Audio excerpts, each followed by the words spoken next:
The box was wrapped in brown paper. No return address. Just one name written neatly across the front. Ryan, the man I'd been having an affair with. When he opened it, dozens of handwritten letters spilled onto his kitchen table. Every letter I'd ever written my husband during our marriage. On top was a simple note. It read, "If you want to understand what you took from me, start at the beginning." My husband had sent my affair partner every love letter I'd ever written him, and none of us were prepared for what happened after. My name is Claire. My husband's name was Matthew. The man I betrayed him with was Ryan. Matthew saved everything. Birthday cards, movie ticket stubs, our honeymoon boarding passes, every anniversary note, every little reminder that we'd built a life together. I used to tease him about it. "You're becoming a museum." He'd laugh. "No, I'm becoming an old man." Then he'd carefully tuck another memory into a small cedar box he'd built himself. Among those memories were my letters. I started writing them when we were dating. Real letters. Ink on paper. Long before texting replaced everything. I'd write to him while he worked overnight shifts. He'd leave one in my lunchbox. I'd hide one in his suitcase before business trips. When we got married, I never stopped. Every anniversary, every birthday, every Christmas. Another letter. I wrote about dreams, children, growing old together. I wrote things I'd never said out loud. Matthew kept every single one. Then, I had an affair. Ryan worked for a marketing firm my company partnered with. He was charming, confident, always knew exactly what to say. Our lunches became dinners, dinners became weekends, weekends became lies. For nearly a year, I lived two completely different lives. When Matthew found out, he never asked to read my messages, never demanded explanations. He quietly packed a suitcase, then said, "I hope someday you become the woman who wrote those letters." I didn't understand what he meant. Not then. The divorce happened quickly. Ryan and I tried to build something real. Without the secrecy, it wasn't nearly as exciting. We argued constantly. Still, we stayed together. Mostly because neither of us wanted to admit we'd destroyed so much for so little. Almost 2 years passed. Then the package arrived. Ryan called me immediately. "You need to come over." His voice sounded strange. When I walked inside, the letters covered the dining room table. Dozens of them. I recognized my handwriting instantly. Oh my God. Ryan looked up. "Did you write these?" I nodded, unable to speak. He handed me the note. "If you want to understand what you took from me, start at the beginning." Ryan whispered, "I already read the first one." I slowly unfolded it. It was dated 16 years earlier.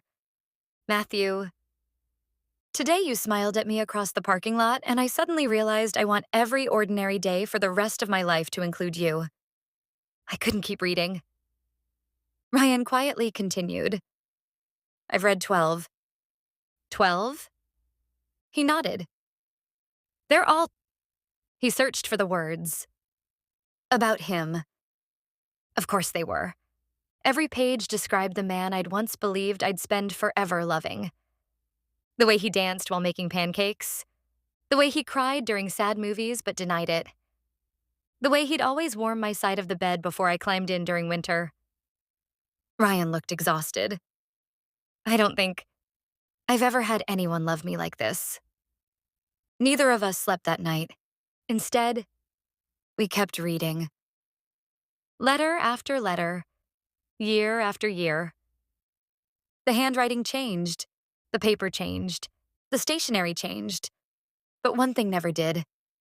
Every single letter described how deeply I'd loved my husband. Until they suddenly didn't. About 3 years before the affair, the letters became shorter, less detailed, more routine. "Happy anniversary. Love you always. Hope this year is wonderful." Ryan noticed it too. This is where something changed. I nodded. It is. Neither of us spoke for a long time. Near the bottom of the box, we found one final envelope. It had never been opened. My handwriting, addressed to Matthew. I frowned. I don't remember this. Inside was a letter I'd written just weeks before the affair began. Apparently, I'd hidden it in his workshop intending to surprise him. He'd never found it. It read, "I'm worried we've become strangers. Not because you've changed, because I stopped telling you when I felt lonely. I miss us. Can we find our way back before life gets too busy?" The date made my stomach turn. I had written that before meeting Ryan, before every lie, before every excuse. Ryan quietly asked, "Did you ever give him this?" I shook my head. No. Another silence. "He never even knew you were trying." I laughed bitterly. I stopped trying. Weeks passed. Ryan became quieter, more distant. One evening, he finally admitted why. "I don't think you ever stopped loving him." "I did," I insisted. He gently shook his head. "No. I think you stopped talking to him." Those words echoed exactly what my unfinished letter had said. A month later, Ryan ended our relationship. Before leaving, he handed me the cedar box. "I can't keep these. They were never meant for me." I drove to Matthew's house. For the first time in nearly 3 years, he answered the door. Older, grayer, still somehow familiar. I held out the box. "I think these belong with you." He looked down, smiled softly. "I know. You knew I'd come?" He nodded. "I hoped." I swallowed hard. "Why did you send them to Ryan?" Matthew looked toward the old oak tree in his front yard. "Because I wanted him to understand that he didn't steal a marriage. He interrupted a love story." The tears came instantly. I thought maybe, if he read how it began, he'd finally understand what it cost. I whispered, "It worked."